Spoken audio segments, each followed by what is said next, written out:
2 రోజుల నుంచి ఆ నలుగురు అని వస్తుంది. ఆ నలుగురు కొంచెం ఆ నెగిటివ్ షేడ్ తోటి, ఆ నలుగురు కబంధాస్తాలతోటి ఇండస్ట్రీని పట్టుకు.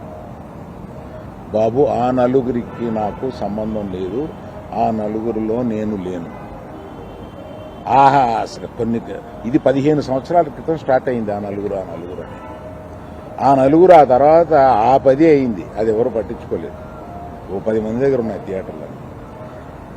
నేను ఆ నలుగురు వ్యాపారంలో నేను బయటకు వచ్చేసాను. నేను లేను.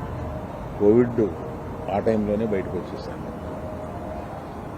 నాకున్న అంటే ఎగ్జాంపుల్ మీరు ఇలా చెప్పొచ్చు అనుకోవచ్చు, తెలంగాణలో నాకు ఒక్క థియేటర్ కూడా లేదు ప్రస్తుతం. తెలంగాణలో నాకు ఉన్నది ఒకే ఒక థియేటర్, త్రిపుల్ ఏ, దానికి ఓనర్. కనుక నా దగ్గర ఒక్క థియేటర్ కూడా లీజులో లేదు. ఆంధ్రాలో కూడా అన్నీ వదిలేసుకుంటా వచ్చేసి నా దగ్గర మొత్తం 1500 థియేటర్లు ఆంధ్రాలో ఉంటే, అదే మొత్తం తెలుగు రాష్ట్రాల్లో ఉంటే నా దగ్గర 15 లోపు ఉన్నాయి. అన్నీ వదిలేసుకుంటారాగా అవి కూడా మా స్టాఫ్ తోటి లీజులు అయిపోయిన తర్వాత ఎప్పుడు లీజులు రెన్యూ చేయకండి వీటిని అని చెప్పాను. కనుక నా దగ్గర ఆ థియేటర్లు లేవు.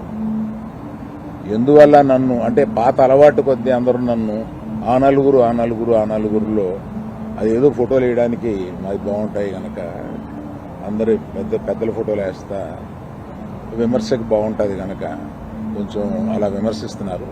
నేను దయచేసి మీడియా మిత్రులను అడిగేది ఏంటంటే, ఆ నలుగురు అని వేసేటప్పుడు నన్ను కలపకండి. నేను లేను, ఆ వ్యాపారంలో లేను. నేను అన్నీ వదిలేశాను. 1500 థియేటర్లకి 15 మాత్రమే, 15 లోపే నా దగ్గర ఉన్నాయి. అవి కూడా త్వరలో నా దగ్గర ఉండవు, వద్దని చెప్పాను. అది ప్రథమంగా మీకు అందరికీ చెప్పడం కోసం ఈ మీటింగ్ పెట్టాను. అది కాకుండా